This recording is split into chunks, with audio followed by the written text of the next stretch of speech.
हालांकि उसके पीछे ये जालिम जो सत्ता है, जब से सरकार बनी तब से आप याद करो कि जब 2017 के बाद सरकार बनी थी और इलाहाबाद में कुंभ मनाया जा रहा था, उस समय एक धर्म संसद बैठी थी। उस धर्म संसद में पहली बार डॉक्टर भीमराव अंबेडकर की आत्मा पहली बार रोई होगी। उस समय उनकी आत्मा नहीं रोई थी जब अपने बेटे की लाश छोड़ करके और गोल्ड में सम्मेलन में गए थे, तो उनके मन में एक सपना था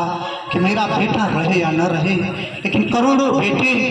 जो आज तिल तिल के मर रहे हैं, एक पशुवत जिंदगी जी रहे हैं, मैं अपने बेटे की लाश छोड़ करके उनको आज़ादी दिलाने के लिए जा रहा हूँ, उनको पूरी तौर से नागरिक बनाने के लिए जा रहा हूँ, उनको आत्मनिर्भर बनाने के लिए जा रहा हूँ। उस समय डॉक्टर भीमराव अम्बेडकर की उस समय बेटे की लाश की चिंता नहीं थी, संपूर्ण समाज की चिंता थी।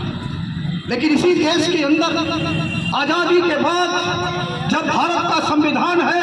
और संविधान के अंदर तमाम इस सोच के लोग जो सरकारों में शामिल हैं, जब पहली बार कुंभ के अंदर धर्म संसद बैठी थी और धर्म संसद से एक प्रस्ताव पास किया था कि हम इस संविधान को खत्म करेंगे, हम एक ऐसा संविधान बनाएंगे जो हिंदू राष्ट्र बनाएंगे। और हिंदू राष्ट्र का संविधान वो कौन सा संविधान होगा? वह संविधान मनु का संविधान होगा। उस समय अगर ये पूरा देश एक साथ खड़ा हो गया होता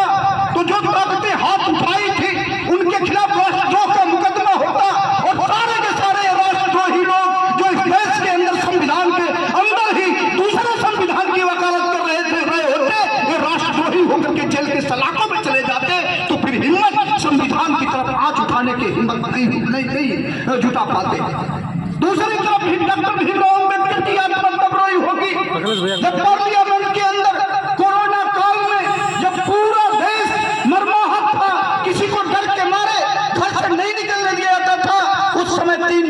बिल पास हुए थे, उसमें पहला बिल पास जो हुआ था उसमें श्रम कानून था और श्रम कानून के अंदर यह व्यवस्था थी कि अगर 8 घंटा काम करेंगे तो 8 घंटे का वेतन मिलेगा। अगर कोई मालिक या सरकार आपसे 4 घंटा एक्स्ट्रा काम लेगी तो 8 घंटे का पैसा देना पड़ेगा,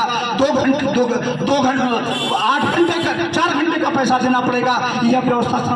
श्रम कानून के अंदर थी, लेकिन यह सरकार ने कह दिया कि नहीं, श्रम कानून खत्म करेंगे और एक ऐसा कानून पास कर दिया कि मालिक आपसे चाहे तो 12 नहीं 16 घंटा काम ले, आप मना नहीं कर सकते हो, कहीं आप अपील नहीं कर सकते हो। वह संविधान उस समय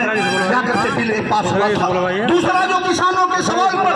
उस समय आपातकाल में जब पूरी दुनिया करा रही थी, उस समय कोरोना काल में पूरी दुनिया की अर्थव्यवस्था चौपट हो गई थी, लेकिन भारत के किसानों ने आगे आकर के भारत को जो मजबूत बनाने का काम किया था, उस समय कृषि कानून पास करके ये पूरी तरह से खेती किसानी भी चंद उद्योगपतियों के हाथ में ये देने का प्रयास किया गया था। और फिर वही ताकतें फिर उठाने लगी, फिर वही ताकतें खड़ी हुई और ताकतें खड़ी होकर के कहा कि 400 से ऊपर की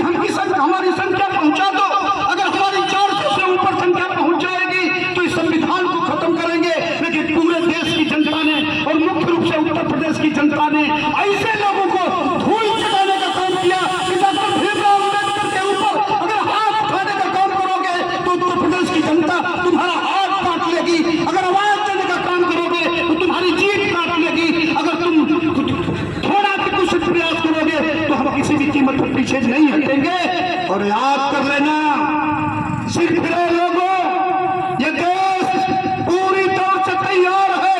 और जिस तरह से आदमी बीमार होता है, कोई सहारा नहीं होता है तो उसको ऑक्सीजन दिया जाता है। यह देश का संविधान जब आदमी नारा पीटा जाता है, उसका छीना जाता है, वो संविधान की तरफ देखता है और संविधान ऑक्सीजन है। इस ऑक्सीजन को कोई भी खत्म करने का प्रयास करेगा, हम लोग चुप नहीं बैठेंगे, ऐसी ताकतों को उखाड़ फेंकेंगे और उखाड़ करके ये साबित करेंगे कि भारत लोकतंत्र है और लोकतंत्र मजबूत होकर के पूरी दुनिया को रास्ता देखेगा। आओ हम लोकतांत्रिक मूल्यों की रक्षा करने के लिए 2027 में ऐसी जालिम सत्ता को उखाड़ करके समाजवाद को, जय भीम के नारे को, काशीराम के सामाजिक परिवर्तन के नारे को, कर्पूरी ठाकुर के बराबरी को खत्म करने के नारे को और मुलायम जो चौपाटे का संकल्प लिया है उसको हम पूरा करने का काम करेंगे। जय भीम, जय भारत, जय शिवराम।